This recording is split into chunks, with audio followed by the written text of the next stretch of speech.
What happened?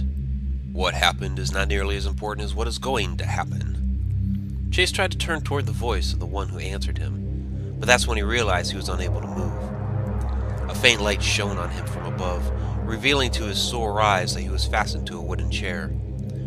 With hemp, his ankles were bound to the legs, and he suspected that's what had his wrists bound together behind the chair back. He guessed he was in an empty room, but it was only a guess, since he couldn't see beyond the small area the light encompassed around the chair. Who are you, and where the hell am I? Again, these are irrelevant questions. Where you are is not nearly as important as where you're going to go. And they say you're some sort of great detective? Detective? Yes, he was a private investigator, but how come he had nearly forgotten that? It must have been one hell of a blow he suffered to his head. He didn't even recall what he had previously been doing before waking in the chair, yet his head felt no pain. Chase Michael DeBarlo, yes, that was his name. Had he really almost forgotten his own name? What the hell happened? Oh, right, that was an unimportant question. For some reason, Chase believed that was actually true. What do you want? Now we're getting somewhere. I want you to return, to integrate yourself within your fellow man, to even help him if you must. He couldn't place the voice. It was male, deep, with a touch of malice behind it, and it was seemingly coming from all around him. I already do that. You did, yes, but that was a different world back then, all the way back to 10 minutes ago. I don't understand. The voice cackled. You don't need to. All you need to know is that I've given you a gift, and when I choose the right moment, I will ask for repayment. Chase shook his head. I've struck no bargain with you. Let me out of here. Oh, but you did many years ago, although you may not remember. You will remember, however, that you were here today when your world went to hell. Or was it already there? The voice cackled again while Chase struggled uselessly with his restraints. Oh, it seems you've dropped your hat. The familiar embrace of the black fedora slid down upon Chase's head, although he did not see the hands that placed it there, and the room grew as still as death. Show yourself! Beads of sweat trickled down his brow, the salt stinging his eyes like tiny needles. Damn you! The cackling emerged from the darkness one final time. Touché. The tremor reverberated through the floor and jarred his comatose body awake. His eyes strained to focus, his vision warping in and out as if he were trying to view the world through the bottom of a glass soda bottle. He thought it may have been the slam of a door that had awoken him, but he couldn't be sure. A door slam? Where? He rubbed his pained eyes and shook his head as his surroundings finally came together. He was crumpled on the floor of a library in a historic home in downtown Fallsbury, Massachusetts. To his right, a large stone-encased fireplace gaped at him as if it had just spit him out, while shelves of books and historic artifacts rose above him on the opposite wall. At one end of the room, a set of French doors opened to a parlor, where the other end contained a baby grand piano and a half-moon bay beside which an entranceway to the front foyer gaped wide. He was just starting to get his bearings when he realized he wasn't the only body on the floor. Sprawled out, eyes open wide, lay the still figure of a dark, muscular African-American man. Marcus? It was just starting to come back to him. Society of the Haunted had asked him to tag along on one of their paranormal investigations. While he was a licensed private investigator, not someone who went out ghost hunting, he had previously been hired by the team during a case in which they had stumbled upon a corpse in another historic Fallsbury home. Since that time getting to know Chase, if ever they took on an investigation that involved the more historic locations in the area, they would invite him along as a guest investigator. He loved the aura of centuries gone by that enveloped him when he entered such places. This particular house was a Victorian vintage, built in the 1870s, and while there were certainly older homes in Fallsbury, this was one of the more aesthetically interesting ones, recognizable for the 3-story tower, wraparound porch, and the stone gargoyles that flanked the front entrance walk. Marcus! The man remained motionless on the floor, and Chase crawled to him. Marcus Davis was an electrical engineer by trade and the technology expert of Society of the Haunted. He had gone to college on a football scholarship, but focused on his studies when he blew out his knee during his sophomore year of school.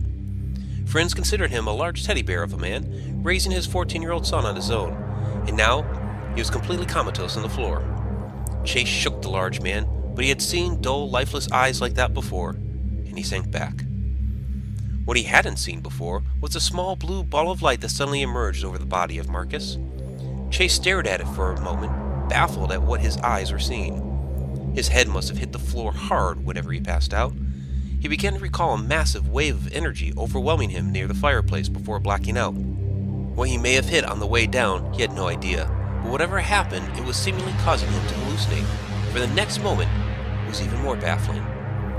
From the French doors, a red ball of light zoomed into the room and chased after the blue light, which sped off through the doorway near the piano. Chase shook his head. Did that red ball of light have a tail? He wasn't sure what he had seen, but the one thing of which he was sure was that his friend, Marcus Davis, lay dead before him. Why should I believe you? You made the decision to believe me before you even walked through that door. Otherwise, it would never come. But why should I believe you? She was young, most likely in her early 20s, with short cropped brown hair, save for the looping bangs that fell into her emerald eyes, and a lightly freckled complexion that masked her age for a teenager. The way she carried herself, however, the manner in which she spoke with a cool-headed level of maturity, betrayed that youthful visage. It had been subtle clues such as these that Chase Michael DeBarlo had looked for when he had once been a private investigator, and that ability to assess still proved useful in his new occupation, so to speak. He was utilizing them this very moment as he carefully scrutinized a young woman who called herself Elise.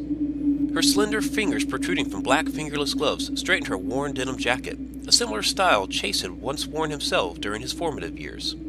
He had smirked when he first saw her, and inwardly chuckled at the notion that style always recycles itself. She stared past his shoulder and addressed his question. I see it behind you, in the corner, lurking, and I think you've known it's been there the whole time. The room of the small abandoned house in which they had met contained a singular light source, a small lantern that burned in the center of the room between them, casting a small radius of yellow light. Shadows grew deep beyond the radius of that light, but in one particular corner, the shadow loomed much darker. Yes, but you must understand, while you are standing there wrestling with the conflict of whether or not to believe me, I must also be sure that you are who you are. Of course I'm... She stopped short just before stating the obvious response that would have sounded utterly silly. Are you always like this? Chase suppressed a grin. I've always been a wise-ass, yes, but I've grown a little more mature about it as I've aged in this lifetime. Tell me what you see. Elise suppressed her own grin and peered into the darkness. It's a dark entity, humanoid-type figure, no features, tall, perhaps as much as 6 feet. It's just staring at us like it's sizing us up. And it doesn't frighten you? She shrugged. It hasn't done anything yet to make me scared of it. It's just... there. Chase nodded. Good. You're one of the few that haven't entirely been affected. Affected by what? Affected by the veil that's been pulled over most everyone's eyes. Some years ago that veil was completely lifted, and the world erupted into utter chaos. But at some point that veil was dropped back into place. So far, in fact, that nobody even remembers that it had once been lifted. It's as if the world has been going on its steady beat eternally, and the atrocities that unfolded never happened at all. Elise shook her head. I don't understand. Then noticed that the shadow in the corner had moved. Chase? That thing is moving toward us. I don't understand entirely myself. What I know is that the entire world as I'd known it has changed, and nobody even remembers that those people had once existed. There is something amiss, and you are one of the few that can see past that. You sought me out because you are seeking answers, like I, and know that I, too, can see past that veil. She was listening to him, but a concerned tremble crept into Elise's voice. Chase, the shadow! I may be willing to accept your original proposition, but you must be willing to come with me to 1876. 1876? That's a little high for the house numbers on the street, isn't it? The shadow now loomed large, just a few feet past Chase, seemingly growing taller by the second. Well, we can find it. Let's go. Chase remained motionless. 1876 isn't a house number. It's a year. What? Chase, the shadow! The tall humanoid figure, devoid of any discernible features, was now right on top of Chase, nearly engulfing him. Take my hand. He stretched out an arm in her direction, beckoning her to come forth. What? Are you kidding? Let's just go. Take my hand. Hesitantly, Elise slid her hand into his as the shadow bore down upon them, and her whole world went dark.